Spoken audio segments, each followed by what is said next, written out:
Hello student, आज हम पढ़ने वाले हैं मेढकों में प्रजनन की क्रिया को। मेढकों में प्रजनन की क्रिया को तो सबसे पहले हम देखेंगे कि मेढक प्रायः प्रजनन कहाँ पर करते हैं।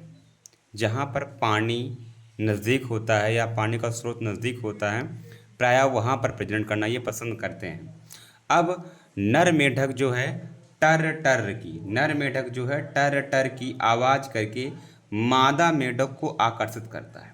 नर मेढक टर टर आवाज़ करके मादा मेढक को आकर्षित करता है, जिससे मादा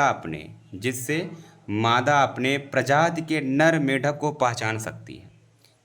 जिससे मादा जो है अपने नर प्रजाति को पहचान सकती है। अब एक बात और ध्यान देंगे तो इसमें केवल नर मेढक ही आवाज़ निकाल सकते हैं तेज़ी से। हालांकि कुछ केसों में मादा मेढक भी आवाज़ निकालती हैं, लेकिन नर मेढक से तेज़ नहीं। और नर मेढक थोड़ा तेज़ आवाज़ में आवाज़ निकालते हैं। क्यों निकालते हैं? क्योंकि इनमें क्या पाया जाता है, इनमें ध्वनि कोष्ठ पाए जाते हैं जो फुलाते हैं। ध्वनि कोष्ठ पाए जाते हैं, जिस कारण से ये तेज से आवाज़ टर टर की निकालते हैं, वो मादाओं को आकर्षित करने के लिए। फिर क्या होता है, फिर जो नर मेढक होता है मादा मेढक के ऊपर चढ़ जाता है। जैसे आप फिगर में देख सकते हैं, ये मादा मेढक है और ये नर मेढक है, इसके ऊपर चढ़ जाता है और इसको जकड़ लेता है अपने दोनों हाथों से।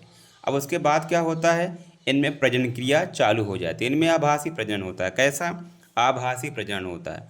अब होता क्या है, अब ये होता है कि ये प्रजनन 1 घंटे 2 घंटे या उससे भी ज़्यादा एक दिन तक भी लग सकता है। 24 घंटे तक भी प्रजनन हो सकता है इनमें। ये प्रजनन तब तक होता रहता है, यानी ये नर मेढक मादा मेढक के पीठ पर तब तक चढ़ा रहेगा जब तक मादा मादा अपने अंडों को क्या करती है, बाहर नहीं रिलीज कर देती है। जब ये बाहर रिलीज कर देगी अपने अंडों को, इस तरह से ये अंडे हैं इसके, जब मादा मेढक अपने अंडों को बाहर रिलीज कर देगी तो उसी वक्त जो ये नर मेढक है अपना स्पर्म यानी अपने शुक्राणुओं को बाहर रिलीज कर देगा पानी में भी।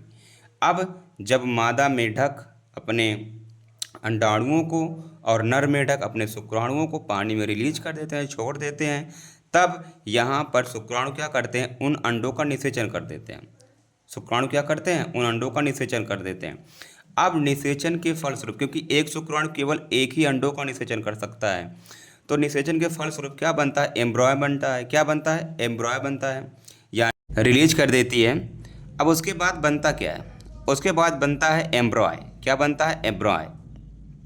अब एम्ब्रॉय यानी लार्वा जैसा शेप बन जाता है पानी में। अब उसके बाद में विकसित होकर क्या बनता है, टेडपोल बनता है, जो मछली जैसा होता है, टेडपोल बनता है। ये इक्स है, अंडे हैं इसके, और यहाँ पर शुक्राणुओं का निषेचन हुआ, क्या बना, एम्ब्रॉय बना। उसके बाद ये विकसित होकर क्या बनेगी, ये टेडपोल बनेंगे। और एक बड़ी रोचक बात है कि जब टेडपोल अवस्था होती है मेढक की तो वो होते हैं शाकाहारी। जब टेडपोल अवस्था होती है मेढक की तो कैसे होते हैं, वो शाकाहारी होते हैं। उसके बाद में ये टेडपोल धीरे धीरे विकसित होकर इस तरीके से हो जाते हैं, ये मछली जैसे होते हैं। इनमें पूंछ भी होती है, ये लगते ही मछली जैसे हैं, तो इनमें पूंछ भी होती है।